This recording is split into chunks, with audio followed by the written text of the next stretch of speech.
Desafios do Aquecimento Global, começando agora aqui na Rádio Mundial. Você que está aí acompanhando nossa programação, Desafios do Aquecimento Global vai no ar toda segunda-feira das 8h30 às 9 horas da manhã aqui na rádio, quarta-feira das 12 às 12h30. Também tem o horário, se você não pode escutar de manhã nem na hora do almoço, acompanhe o programa à noite, das 10 às 11 da noite, na quarta-feira, toda semana, também aqui com vocês. E também lembrando o horário da sexta-feira. Sexta-feira, das 7h30 da manhã às 8 horas, temos mais um horário para você acompanhar os assuntos voltados às mudanças climáticas e sustentabilidade. Tentando traduzir para você, ouvinte da Mundial, esse assunto que às vezes na mídia, nas revistas especializadas, parece um pouco complexo. E hoje é um programa especial, porque temos aqui um convidado muito especial, o Marco Antônio Fujihara. Tudo bem, Marco? Tudo bem. E nós vamos fazer, deixa eu fazer para vocês a apresentação do Marco Antônio, e nós vamos fazer aqui hoje, aproveitar bastante aqui a vinda dele, porque é uma pessoa com bastante conhecimento nessa área que pode nos ajudar bastante com várias informações aqui interessantes para vocês. Marco Antônio Fujihara, ele é sócio-diretor do Instituto Totum e da Ki Associados. Coordena diversos projetos de reduções de emissões de gases de efeito estufa no Brasil. Vamos falar daqui a pouco, você que está ouvindo pela primeira vez, o que são os gases de efeito estufa. E a gente tem que explicar tudo aqui, Marco, porque o pessoal às vezes está aqui para aprender, né? Ele quer acompanhar o programa para aprender um pouquinho. Atua há mais de 25 anos na área ambiental, tanto no Brasil como no exterior. É pioneiro no Brasil na execução de projetos MDL, Mecanismo de Desenvolvimento Limpo, que é um nome especializado na área de mudanças climáticas, quando a gente fala de protocolo de Kyoto. Nós vamos falar sobre tudo isso hoje. E ele é especialista em sustentabilidade empresarial. Ex-diretor de sustentabilidade da PricewaterhouseCoopers, uma empresa multinacional voltada nessa área de auditoria e consultoria. Foi atuante aqui no Brasil nessa empresa e, mais importante ainda, foi ex-diretor, pelo menos todo mundo conhece o IBAMA, né? Foi ex-diretor de Recursos Naturais Renováveis do IBAMA, lá em Brasília. Ele é engenheiro agrônomo, com curso de extensão universitária em Economia das Empresas Agrícolas e Florestais, Política e Estratégia e também em Climate Change. Climate Change é o termo que a gente usa em inglês, né, que significa mudança do clima. Climate Change, até o Evaldo ali, eu falei, o Climate Change, ele olhou assim, o que será que é isso, né? Então, mudança climática. Realizado em Harvard University. Deixa eu falar, Evaldo, Harvard, Universidade de Harvard, nos Estados Unidos. Né? Então, aí vamos uma pessoa que estudou em Harvard, aqui no nosso programa, Marco Antônio Fujihara. Tudo bem então, Marco? Tudo bem, graças a Deus. Muito obrigado pela sua presença, por você ter vindo aqui contribuir com essa nossa missão, traduzir essa linguagem ainda voltada muito por meio empresarial, muito no meio acadêmico, para o público. Eu sei que você dá aula na USP, na Faculdade de Economia e Administração também, né? Umas coisas assim, de vez em quando. E você dá aula na área nos cursos de pós-graduação. Normalmente é. E aí, tá, então hoje tem um exercício diferente aqui da gente traduzir. Vamos tentar. Para o público. Vamos tentar. Vamos lá. Primeira pergunta, o que é sustentabilidade para você? Sustentabilidade é tudo aquilo que a gente pode, traduzindo em resultados econômicos ambientalmente justos, socialmente responsáveis, possa traduzir em ações de longo prazo. Sustentabilidade não são ações de curto prazo. Ações que a gente pode promover a longo prazo, isso sim é sustentabilidade. Sustentabilidade, no final das contas, é a perenidade das coisas, é como que a gente pode traduzir as coisas a longo prazo. Tudo que a gente pode fazer a longo prazo, uma empresa pode ser sustentável se ela pensar a longo prazo. Se ela pensar só a curto prazo, talvez ela não consiga. Sustentabilidade, eu ouço e leio por aí que existe um tal um tripé, né?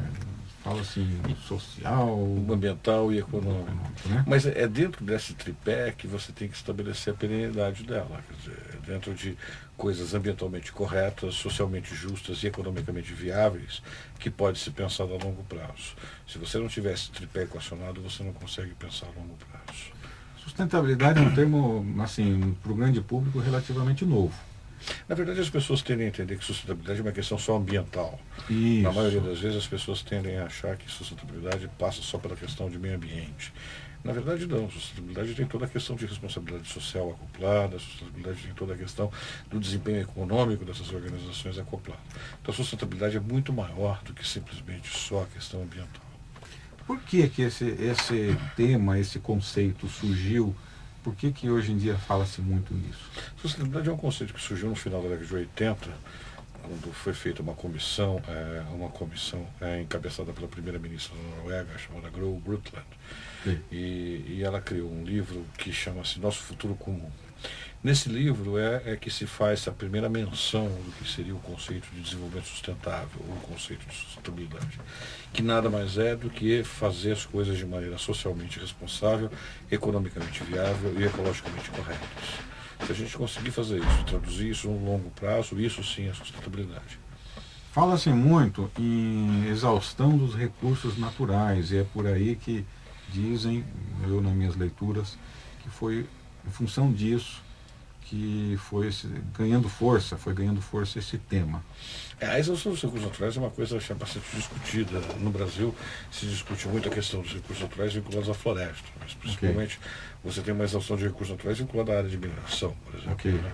Quer dizer, as capacidades de recursos minerais do planeta são finitas. Finitas. Finitas. Como a capacidade florestal do planeta é finita. Ok. Continuar desmatando do jeito que se desmata, um dia acaba. Certo. Então, no fundo, a questão de sustentabilidade ligada à exaustão de recursos naturais está exatamente em como usar melhor esses recursos naturais. Sejam recursos naturais da área florestal ou da área de mineração. A água, recursos hídricos, etc. Tudo está ligado a uma perenidade do uso desse recurso. Okay. Né? No fundo, é como garantir a sustentabilidade para a geração futura. Como é que a gente encontra isso aqui e deixa para a geração futura um mundo melhor que a gente encontra. Você acredita que, então,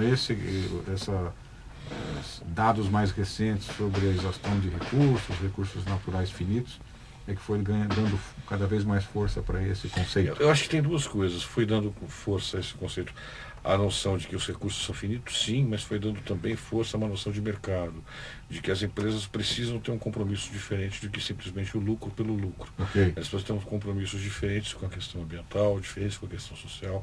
Não dá para você ter uma empresa absolutamente sustentável numa sociedade insustentável. Okay. Então a sociedade começa a fazer parte desse processo, o que a gente chama em inglês de stakeholders. Okay. Quer dizer, na verdade, você tem hoje todo um commitment, um compromisso da sociedade com as empresas e as empresas com a sociedade. Isso que acho que mudou um pouco mais o painel do que simplesmente a exaustão dos recursos naturais. A sociedade passou a cobrar mais essas empresas. Né? Quando se fala em responsabilidade socioambiental, o conceito de sustentabilidade, ele engloba esse conceito? O conceito de sustentabilidade é um conceito guarda-chuva. A responsabilidade socioambiental está debaixo desse guarda-chuva. Na verdade, e também as pessoas entendem que a responsabilidade socioambiental é filantropia. Né? Isso. Também não é bem isso.